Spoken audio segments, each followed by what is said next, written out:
Hello, this is the impact of hearing protection and background noise on the voice of steam train engineers.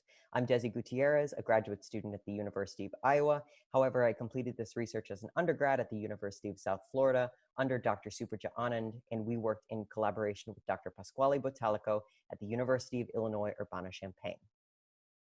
Occupational voice users are often exposed to excessive levels of background noise, and this contributes to their higher risk for phonotraumatic injuries. This relationship has been studied within the listed groups. However, it's important to note that between these professions, vocal demands and background noise exposure varies widely, which is why it's important to continue to study different occupations, including steam train engineers. Although steam trains are no longer in broad circulation, steam trains can still be found at select historical sites, theme parks, and museums.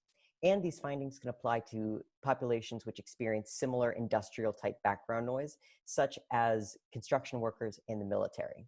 Steam train engineers use their voice in a variety of ways, including descriptions of their environment, updates about machinery function, and coordination during emergency scenarios.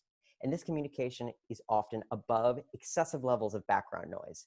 According to the US Federal Code of Regulation, average cabin noise should not exceed 85 dB, but certain noise, such as whistles, can legally reach up to 110 dB. And according to OSHA, within these high levels of background noise, steam train engineers are required to wear hearing protection. Within steam train engineers, we expect to see a Lombard effect, or how background noise triggers an alteration in speech production. In background noise, we expect to see an increase in vocal intensity and fundamental frequency. However, this increase can cause increased vocal effort and vocal strain. There are many factors which impact the Lombard effect, including type of noise, which is why it's important to study this authentic industrial type noise on steam train engineers. As previously mentioned, steam train engineers must wear hearing protection, which causes an occlusion effect. When individuals wear hearing protection, that alters the perception of their own voice, which induces changes in speech production. Looking specifically at intensity results, there are mixed findings within quiet conditions of the impact of hearing protection. However, in background noise, there are more homogeneous results suggesting a decrease in intensity as a result of wearing hearing protection. Notably, Kreider et al. 1946 looked at simulated engine room noise in college-age male participants. They found in quiet and overall increase in intensity by 4 decibels, and in background noise, an overall decrease by 1 to 2 decibels. This is important to note because they have similar background noise to us with that simulated engine room noise. However, our study uses authentic train noise, and we are looking at occupational voice users. Although the interaction between background noise and hearing protection has been studied, the goal of this investigation is to find the effects of background noise and hearing protection on the acoustic and perceptual correlates of voice, specifically among steam train engineers, for whom the results are significant. This study contained 13 steam train engineers, 5 females, 8 males, all with normal speech, language, and hearing, and they completed 3 tasks: a 10-second sustained ah, saying the phrase "we were away a year ago," and describing the path along a map from the HCRC map task corpus, an example of which is on the slide. Participants completed these 3 tasks in 8 different conditions, half with hearing protection and half without hearing protection. They were presented with 3 unique train noises, which represented different areas along a track, and here is an example.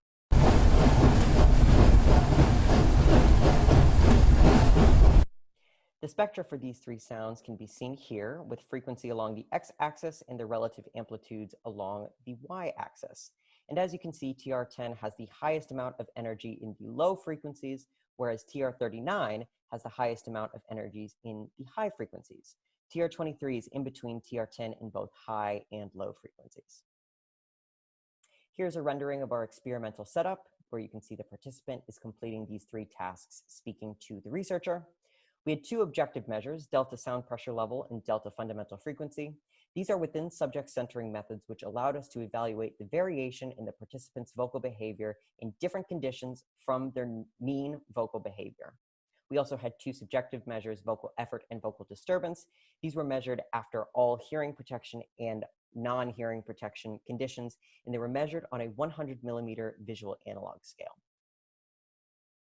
Now moving on to the results of our first objective measure, delta SPL. As you can see, in the presence of background noise, participants had a significantly higher intensity level, and that difference ranged anywhere from 8.9 decibels to 10.3 decibels. Now looking at the effects of hearing protection, with the use of hearing protection, participants decreased their intensity by an average of 0.6 decibels. And that 0.6 is very similar to the Kriker 1946 article, which indicated a decrease in intensity of 1 to 2 decibels with hearing protection. Because we had 4 noise conditions, Tukey's post hoc pairwise comparisons were performed to examine the differences between all levels of the fixed factors of interest. And as you can see, all comparisons are significant except for TR23 and TR10. In order to explore those differences, we must consult the spectra.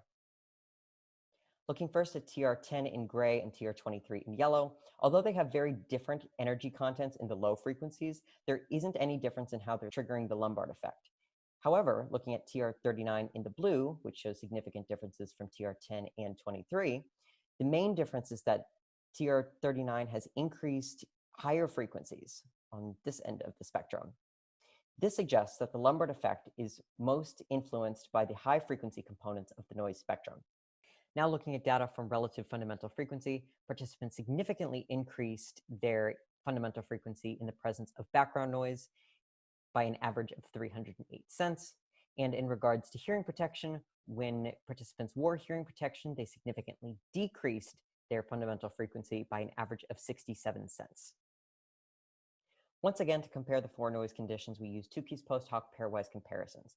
There were only significant differences when comparing the background noise conditions to silence, and you'll notice the sounds with increased higher energies cause progressively higher fundamental frequencies. While comparisons between noises were not statistically significant, there is a similar effect in that higher frequencies trend towards higher changes in fundamental frequency.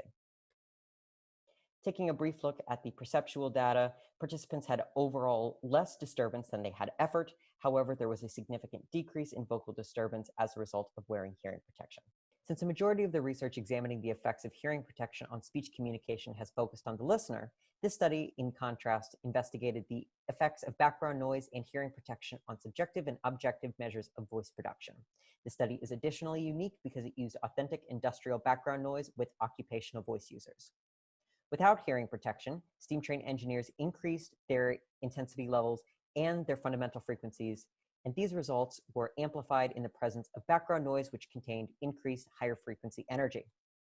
With hearing protection, steam train engineers lowered their intensity levels and their fundamental frequencies, and this was paired with a decrease in overall disturbance.